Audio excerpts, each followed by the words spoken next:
Hello everyone, welcome back to my channel. നമുക്ക് മാൽദ്വീപ്സിലെ വെയിൽ സബ്മറീൻ അഥവാ മുങ്ങിക്കപ്പൽ കാഴ്ചകളൊന്ന് കണ്ടാലോ. അന്തർവാഹിനി യാത്ര. വെയിൽ സബ്മറീൻ വേൾഡിലെ largest and deepest diving passenger സബ്മറീനാണ്. ഇത് നമുക്ക് ഓൺലൈനിലാണ് ബുക്ക് ചെയ്യാൻ പറ്റുന്നത്.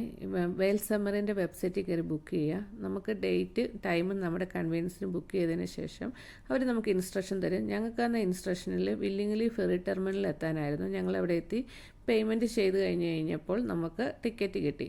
ലോക്കൽസിനും വർക്ക് പെർമിറ്റ് ഹോൾഡേഴ്സിനും 550 മാൽദ്വീപിയൻ റുഫിയും ടൂറിസ്റ്റിന് $85 നമുക്ക് റുഫിയയിലും ഡോളറിലും പൈസ കൊടുക്കാവുന്നതാണ്. ഞങ്ങൾ ധോണിയിൽ കയറിയപ്പോൾ വേറൊരു റിസോർട്ടിൽ നിന്ന് കൊണ്ടുവന്ന ടൂറിസ്റ്റിനെ അവർ ധോണിയിലാക്കിയതിന് ശേഷം തിരിച്ചുപോയി. അങ്ങനെ വെയിൽ സബ്മറീനിലോട്ടുള്ള എല്ലാവരും ഈ ധോണിയിലാണ് വരുന്നത്. അങ്ങനെ ഏകദേശം ഒരു 3-4 മിനിറ്റ് കൊണ്ട് ഞങ്ങൾ വെയിൽ സബ്മറീൻ്റെ അടുത്തെത്തി. നമ്മളങ്ങനെ പ്ലാറ്റ്ഫോമിലേക്ക് ഇറങ്ങുകയാണ്. ഈ അന്തർവാഹിനി 2 പ്ലാറ്റ്ഫോമുകൾക്കിടയിലാണ് സ്ഥിതി ചെയ്യുന്നത്. ഈ പ്ലാറ്റ്ഫോമുകളിൽ കടലിൽ ഉറപ്പിച്ചിരിക്കുന്നതാണ്. ഇതാണ് നമ്മുടെ വെയിൽ സബ്മറീൻ. ടൂറിസ്റ്റുകളൊക്കെ ഫോട്ടോ എടുക്കുകയാണ്. ജീവനക്കാർ പാസഞ്ചേഴ്സിനെ അതിനുള്ളിലേക്ക് കൊണ്ടുപോകാനുള്ള പ്രൊസീജിയറൊക്കെ ചെയ്യുവാണ്. സേഫ്റ്റി കാര്യങ്ങളൊക്കെ ചെക്ക് ചെയ്യാണ്. ഒരുപാട് ടൂറിസ്റ്റ് ഫോട്ടോ എടുക്കുന്നു. കുറച്ച് പേര് അവിടെ വെയിറ്റിംഗ് ലോഞ്ചിൽ ഇരിക്കുന്നു. അങ്ങനെ കാഴ്ചകളൊക്കെ കണ്ട് ഞങ്ങൾ ഇരിക്കുകയാണ്. അപ്പം എല്ലാവരുടെയും ഫോട്ടോ എടുപ്പൊക്കെ കഴിഞ്ഞപ്പോൾ ഞങ്ങളും അതിൻ്റെ അടുത്തേക്ക് പോയി സബ്മറീൻ്റെ സൗന്ദര്യം ആസ്വദിക്കണം. ഇങ്ങനെ നീളത്തിൽ ഒരു തിമിംഗലത്തിൻ്റെ ആകൃതിയിലുള്ള ഒരു അന്തർവാഹിനി. ഇതിൽ കാണുന്ന നമ്പറിൽ കോൺടാക്റ്റ് ചെയ്താൽ വൈബറിൽ കോൺടാക്റ്റ് ചെയ്താൽ അവർ റെസ്പോണ്ട് ചെയ്യുന്നതായിരിക്കും.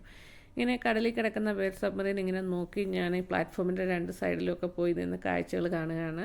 എല്ലാ സേഫ്റ്റി മാനദണ്ഡങ്ങളും പൂർത്തിയായതിനു ശേഷം അതിൻ്റെ ജീവനക്കാർ നമ്മളെ ഓരോരുത്തരെയായിട്ട് സബ്മറീനിലേക്ക് കയറ്റി വിടുകയാണ്. ഞങ്ങൾ മാൽദ്വീപ്സിൽ വന്നിട്ട് കുറേ നാളായെങ്കിൽ ഒരു 5 തവണയെങ്കിലും ഞങ്ങൾ സബ്മറീൻ ബുക്ക് ചെയ്തിട്ടുണ്ട്. പലപ്പോഴും വെതർ കാരണം ക്യാൻസലായി പോവുകയാണ് ചെയ്യാറ്. അല്ലെങ്കിൽ ഞങ്ങൾക്ക് ഡ്യൂട്ടിയൊക്കെ അഡ്ജസ്റ്റ് ചെയ്ത് ഐലൻഡിൽ നിന്ന് എത്താൻ പറ്റാതെ വരിക. ഇന്നെന്തായാലും നല്ലൊരു ക്ലൈമറ്റും ദൈവം അനുഗ്രഹിച്ച എല്ലാം നല്ലതായിട്ട് വന്നുകൊണ്ട് ഞങ്ങൾക്ക് സബ്മറീൻ കയറാൻ പറ്റി. നമ്മൾ സബ്മറീനുള്ളിലേക്ക് കയറിയിട്ട് അവിടുത്തെ വിശേഷങ്ങൾ കാണാം. നമ്മളിങ്ങനെ ഇവിടെ നിന്ന് നോക്കുമ്പോൾ സബ്മറീൻ നല്ല രീതിയിൽ ഇളകുന്നതായിട്ട് തോന്നും. പക്ഷേ അതിനുള്ളിലേക്ക് കയറി കഴിഞ്ഞ് കഴിയുമ്പോൾ നമുക്ക് അങ്ങനത്തെ യാതൊരു അനക്കവും ഫീൽ ചെയ്യില്ല. വളരെ കംഫർട്ടബിളായിട്ടുള്ളൊരു പ്ലേസാണ്. ഇങ്ങനെ നമ്മൾ അങ്ങോട്ട് പോകുമ്പോൾ നമ്മൾ അതിലെ ജീവനക്കാർ നമ്മൾ വെള്ളത്തിൽ വിടാതെ നമ്മളെ ഹെൽപ്പ് ചെയ്യുന്നുണ്ട്, പിടിച്ച് നമ്മളെ അവിടെ എത്തിക്കുന്നുണ്ട്. അത് അനങ്ങുന്നില്ലെങ്കിൽ നമുക്ക് ഫ്രീ ആയിട്ട് നടന്നു പോകാം. ഇങ്ങനെ കാണുന്ന ഒരു ദ്വാരത്തിൽ കൂടി ചെറിയ സ്റ്റെപ്പുകൾ വഴിയാണ് നമ്മൾ താഴേക്ക് ഇറങ്ങിപ്പോകുന്നത്. ഇറങ്ങുമ്പോൾ നമുക്ക് പിടിക്കാനുള്ള പിടികൾ അതിൻ്റെ സൈഡിലുണ്ട്. അവിടെ പിടിച്ച് നമ്മൾ മെല്ലെ താഴേക്ക് ഇറങ്ങിയാൽ മതി. ചെറിയൊരു പ്രയാസമുണ്ട്. അതിനുള്ളിലേക്ക് എത്തുമ്പോൾ നമ്മൾ കാണുന്നത് ഇങ്ങനെയാണ്. 2 സൈഡിലും വിൻഡോകളോട് കൂടിയ സീറ്റുകൾ. 2 പാസഞ്ചറിന് 1 വിൻഡോ എന്ന രീതിയിലാണ് ഇത് സെറ്റ് ചെയ്തിരിക്കുന്നത്. അങ്ങനെ ഞങ്ങൾ ഇതിനുള്ളിൽ പ്രവേശിച്ചു. ആൾക്കാരെല്ലാം ഒരു സൈഡിൽ ഇരിക്കുന്നുണ്ട്, ആൾക്കാർ കുറവുള്ള സൈഡിലേക്ക് മാറിയിരുന്നു ഞങ്ങൾ. പിന്നെ ഞാൻ കോക്പിറ്റിൻ്റെ അടുത്തൊക്കെ പോയി നോക്കി. അതിൻ്റെ ഫ്രണ്ടിലത്തെ ഗ്ലാസ്സിൽ കൂടെയും ചെറിയ മീനുകളെയൊക്കെ കണ്ടു. ഇങ്ങനെ ഞാൻ ഇതിൽ കൂടി ഒന്ന് നടന്നു. 2 സൈഡിലുള്ള വിൻഡോസിൽ കൂടെ ഞാൻ നോക്കുന്നുണ്ട്. ചെറിയ ചെറിയ മത്സ്യങ്ങളെ നമുക്ക് കാണാൻ സാധിക്കുന്നുണ്ട്. ഈ 2 പ്ലാറ്റ്ഫോമിൻ്റെയും കൂടിയാണ് ഈ നടുക്കാണല്ലോ ഇതിരിക്കുന്നത്. അപ്പം നമുക്ക് 2 സൈഡിലുള്ള കാഴ്ചയും കാണാം. അങ്ങനെ എല്ലാ പാസഞ്ചേഴ്സും ഇറങ്ങിക്കഴിയുമ്പോൾ നമ്മൾ ഇറങ്ങിയ ദ്വാരം അത് അടയ്ക്കും. അടച്ചു കഴിയുമ്പോൾ നമുക്കൊരു വെള്ളമോ ജലമോ ഒന്നും ഇതിനുള്ളിലേക്ക് പ്രവേശിക്കാത്ത രീതിയിലാണ് ഇനി ഇതിരിക്കുന്നത്. ഇത് സബ്മറീൻ ഇപ്പോൾ കടലിൻ്റെ അടിയിലേക്ക് താഴ്ന്നുകൊണ്ടിരിക്കുകയാണ് കേട്ടോ.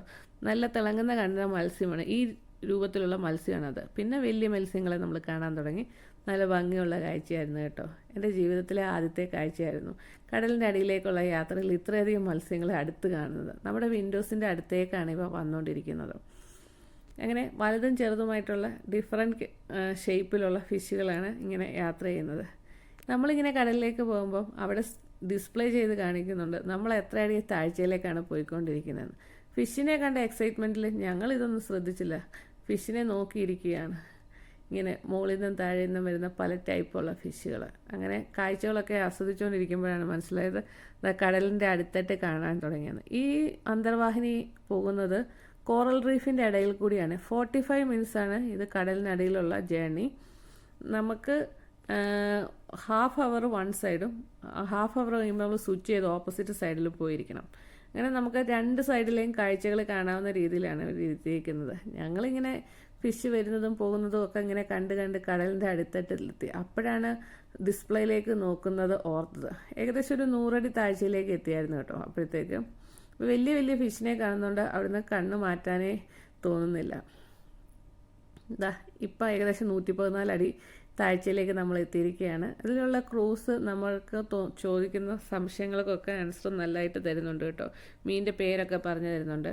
ഇത് വലിയ വലിയ ഫിഷ് നമ്മുടെ ഈ വിൻഡോയുടെ അടുത്തേക്ക് വരുമ്പോൾ നമുക്കൊരു പ്രത്യേക ഒരു സന്തോഷം കേട്ടോ. അതെങ്ങനെ എനിക്ക് പറയേണ്ടതെന്ന് അറിയത്തില്ല. പല ടൈപ്പിലുള്ള ഫിഷുകളാണ് ഇത്ര അടുത്തേക്ക് വരുന്നത്. ഇങ്ങനെ എല്ലാവരും ഫോണിൽ വീഡിയോ എടുത്ത് ഇരിക്കുകയാണ് കേട്ടോ. വീഡിയോ എടുത്ത് സൂക്ഷിച്ചു. ഇപ്പം 112 113 അടി താഴ്ചയിലേക്കായി. ആൾക്കാർ 2 സൈഡിലേക്ക് നോക്കിയിരുന്നാണ് വീഡിയോ എടുക്കുന്നത്. ഇവിടെ വലിയ വലിയ ഫിഷുകൾ വരികയാണ്. ഇത് ഈ ഒരു 112 അടി താഴ്ചയിലേക്കൊക്കെ എത്തിയപ്പോൾ നമ്മുടെ മൊബൈലിന് റേഞ്ച് ഒന്നുമില്ല കേട്ടോ. എല്ലാവരും ഇങ്ങനെ വീഡിയോ കണ്ട് ഫോട്ടോ എടുത്ത് ആസ്വദിക്കുകയാണ്. നല്ല രസമുണ്ട് കാണാൻ. ഞങ്ങളും അങ്ങനെ ഇതൊക്കെ കണ്ട് ആസ്വദിക്കുകയാണ്. അപ്പോൾ ഞങ്ങളൊരു സ്പെഷ്യൽ ഫിഷിനെ നോക്കുകയാണ്. ബോക്സിൻ്റെ ആകൃതിയിലുള്ള ഈ ഫിഷ് കേട്ടോ. കുറേ നേരമായിട്ട് താഴേക്ക് പോയിട്ട് പിന്നെ മേലോട്ട് വരുന്നുണ്ട്. അതിനെ കുറച്ച് നേരം നോക്കിയിരുന്നിട്ട് നല്ല രസമാണ്. അത് വന്നിങ്ങനെ വിൻഡോയിൽ വന്ന് ഇടിച്ചിട്ട് പോകുന്നുണ്ട്. ഒരു 116 അടി താഴ്ചയിലേക്കൊക്കെ എത്തി കേട്ടോ. ഈ കാഴ്ചകളൊക്കെ ഞങ്ങളിങ്ങനെ കണ്ട് ആസ്വദിച്ചിരിക്കുകയാണ്.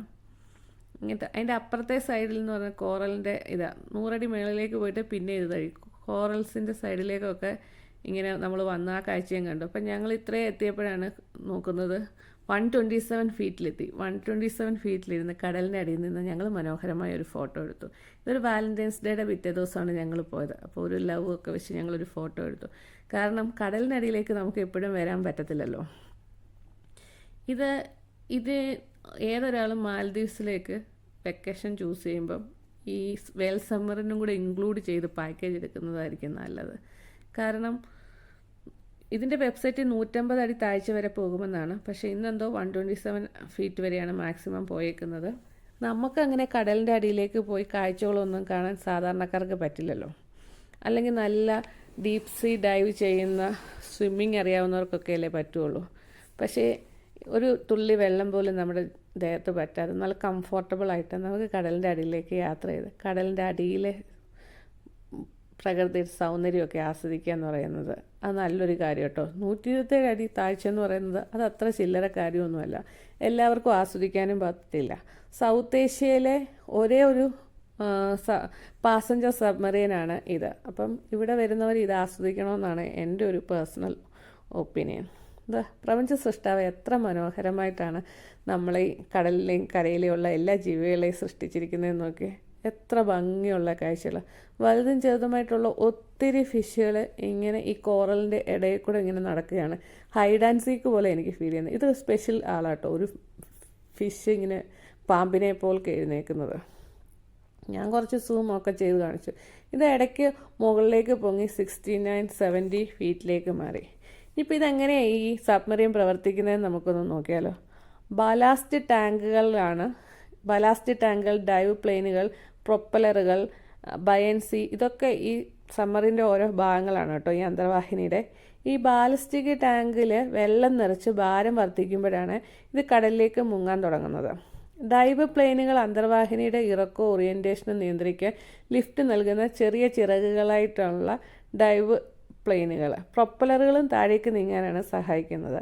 ആവശ്യമുള്ള ആഴത്തിൽ എത്തിക്കഴിയുമ്പോൾ അതിൻ്റെ സ്ഥാനവും ഓറിയൻറ്റേഷനും നിലനിർത്താൻ ബാലറ്റ് ടാങ്കും ഡൈവ് പ്ലെയിനുകളുമാണ് ഈ അന്തർവാഹിനി ഉപയോഗിക്കുന്നത്. ബയാൻസി എന്ന് പറയുന്നത് അന്തർവാഹിനിയുടെ ഒരു ബയോനന്റ് മെറ്റീരിയലാണ്. ഇത് ഉണ്ടാക്കിയിരിക്കുന്ന ഒരു സിന്തറ്റിക് ടൈപ്പ് ഫോമാണ്. അത് സ്ലോലി സേഫ്ലി മുകളിലേക്കും താഴേക്കും പോകാൻ നമ്മളെ മീൻസ് ഈ അന്തർവാഹിനിയെ സഹായിക്കും. അങ്ങനെ ഞാൻ ഒരു 60 അടി ആഴ്ചയിലേക്ക് ഇത് പൊങ്ങിക്കഴിഞ്ഞ് കഴിഞ്ഞപ്പം അതിലേക്കൂടെ ഒന്ന് എഴുന്നേറ്റ് നടക്കാൻ ശ്രമം ആരംഭിച്ചു കേട്ടോ. കാരണം വെറൈറ്റി ഉള്ള കാര്യങ്ങൾ. അങ്ങനെ ആൾക്കാരെല്ലാവരും കൂടെ ഒരു സൈഡിലേക്ക് മാറിയിരുന്ന കാഴ്ചകൾ കാണുമ്പോൾ അവിടെ അനൗൺസ്മെൻറ്റ് നടത്തി. എല്ലാവരും കൂടെ ഒരു സൈഡിലേക്ക് ഇരുന്ന വെയിറ്റിൻ്റെ ബാലൻസിന് പ്രശ്നം വരും. അതുകൊണ്ട് എല്ലാവരും ഡിവൈഡ് ചെയ്തിരിക്കാൻ. അങ്ങനെ ആൾക്കാർ അങ്ങോട്ടും ഇങ്ങോട്ടും മാറിയിരുന്ന വീണ്ടും കാഴ്ചകളാണ്. ഈ കാണുന്ന ബബിൾസ് ഇല്ലേ, ഇതെന്താണെന്ന് ചോദിച്ചാൽ ബാലിസ്റ്റിക് ടാങ്കുകളിലെ വെള്ളം പുറത്തേക്ക് എംറ്റി ചെയ്ത് അതിലേക്ക് എയർ കംപ്രസ് ചെയ്യുമ്പോഴാണ് ഇത് താഴേന്ന് മുകളിലോട്ട് പൊങ്ങിക്കൊണ്ടിരിക്കുന്നത്. നമ്മളിപ്പോൾ മുകളിലോട്ട് പൊങ്ങിക്കൊണ്ടിരിക്കുകയാണ് ഈ ബബിൾസ്. ആ കാഴ്ചയൊക്കെ കണ്ട് ഞങ്ങൾ ഇങ്ങനെ നോക്കുകയാണ്. ഞാൻ അതിൽ കൂടെ എഴുന്നേറ്റിട്ട് നടക്കുക കേട്ടോ. എല്ലാ വിൻഡോസിൽ കൂടെയും ഞാൻ ഫിഷിനെ കാണുകയാണ്. ജീവിതത്തിൽ ഒരിക്കലല്ലേ നമുക്കിങ്ങനെ കടലിൻ്റെ അടിയിലൊക്കെ വരാൻ പറ്റത്തുള്ളൂ. അപ്പം ഞാനത് ഫുള്ളായിട്ട് അങ്ങ് ആസ്വദിക്കുകയാണ്. ഞാൻ അതിൽ കൂടെ എഴുന്നേറ്റ് നടന്ന് നോക്കണം. അപ്പോഴാണ് കാണുന്നത് നല്ല ഫിഷിനെ കാണുന്നത്. വാലിന് പല കളറുള്ളത്, പച്ച കളറ്, ഫിന്നിന് പച്ച കളറുള്ളത്, പിന്നെ സീബ്ര ലൈനുകളോടുകൂടിയ ഫിഷുകൾ, അങ്ങനെയൊക്കെ. ഈ ഫിഷുകൾ ഇങ്ങനെ ഒരു വിൻഡോയിൽ നിന്ന് അടുത്ത വിൻഡോയിലേക്ക് പോകുന്നു ഞാനിങ്ങനെ ഷൂട്ട് ചെയ്യും കേട്ടോ. വലിയ ഫിഷുകളൊക്കെ വരാൻ തുടങ്ങി. ഇപ്പോൾ ഏകദേശം 57 അടി താഴ്ചയിലേക്ക് എത്തി. ഇവിടെ എത്തിയപ്പോഴേ നോക്കിക്കേ, ഈ കോറൽസിനെ കണ്ടോ?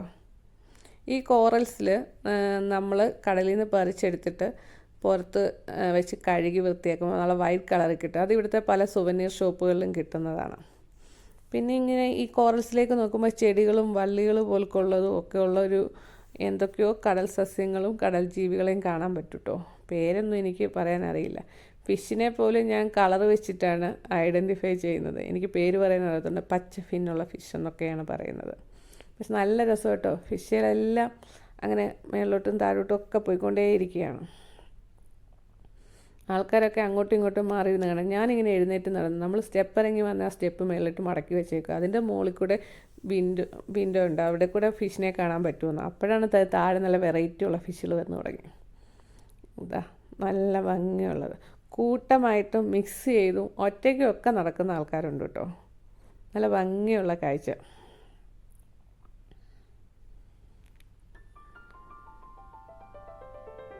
ഞങ്ങൾ ഈ കാഴ്ചകളൊക്കെ കണ്ട് ആസ്വദിച്ചിരിക്കുകയാണ് കേട്ടോ. അങ്ങനെ എല്ലാവരും ഇതേപോലെ തന്നെയാണ് ഇരിക്കുന്നത്. നോക്കിക്കേ,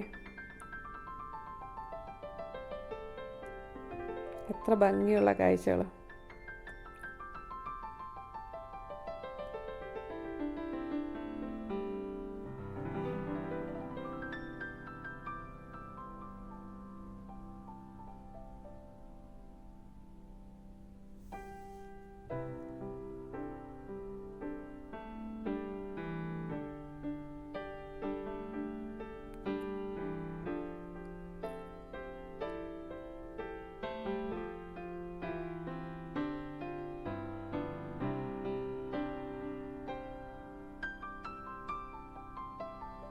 അങ്ങനെ ഏകദേശം ഇപ്പോൾ 75 അടി താഴ്ചയിലേക്ക് മീൻസ് ഉയർന്നു വന്നു കേട്ടോ കടലിൻ്റെ അടിയിൽ നിന്ന്. ഇനി നമ്മൾ തിരിച്ച് കയറാനുള്ള തയ്യാറെടുപ്പാന്ന് തോന്നുന്നു.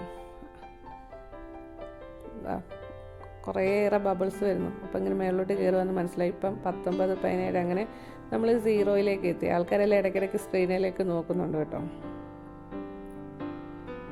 അങ്ങനെ നമ്മൾ മുകളിലെത്തി. ആൾക്കാർ ഇരുന്നും കിടന്നും ഒക്കെ ഫിഷിനെ നോക്കുകയാണ് കേട്ടോ. അപ്പം മുകളിലെത്തിക്കഴിഞ്ഞപ്പോൾ ആ സ്റ്റെപ്പ് താഴേക്കാക്കി ഞാനിങ്ങനെ കടലിനടിയിലേക്ക് സൂര്യപ്രകാശം വരുന്നത് ഇങ്ങനെ നോക്കിയിരുന്ന് ആസ്വദിക്കുകയാണ് കേട്ടോ. അത് രസമുണ്ട്. അതിനിടയ്ക്ക് ചെറിയ മീനുകൾ ഓടിക്കളിക്കുന്നുണ്ട്.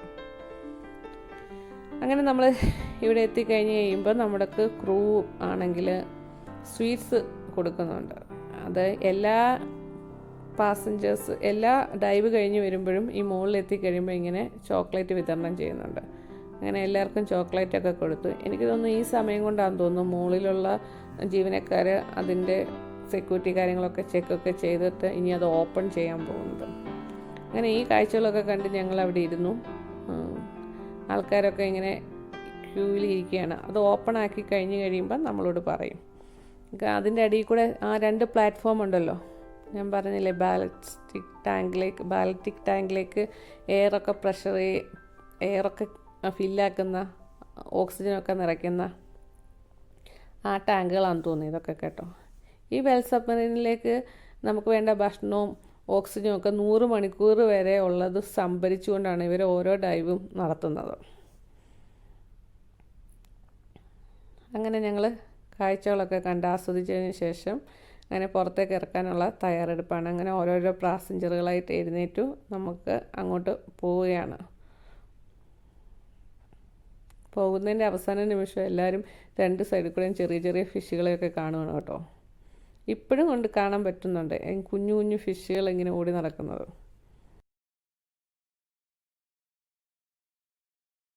ഈ അന്തർവാഹിനി യാത്ര ഞങ്ങൾക്ക് നല്ലൊരു അനുഭവമായിരുന്നു കേട്ടോ. ഞങ്ങളുടെ കുറേ നാളത്തെ കാത്തിരിപ്പിന് ശേഷം ഞങ്ങൾക്ക് ഇന്ന് ഫുൾഫില്ലും ആയ ഞങ്ങളുടെ ഒരു ആംബിഷനായിരുന്നു. ഈ സബ്മറീൻ യാത്രയെന്ന് പറയുന്നത് നമ്മൾ സാധാരണ പോകുന്ന യാത്രകൾ പോലല്ല. കടലിൻ്റെ അടിയിലേക്ക് നമുക്ക് അത്ര താഴ്ചയിൽ പോയി കാഴ്ചകൾ കാണുക എന്നുള്ളതാണ് ഇതിൻ്റെ സൗന്ദര്യം.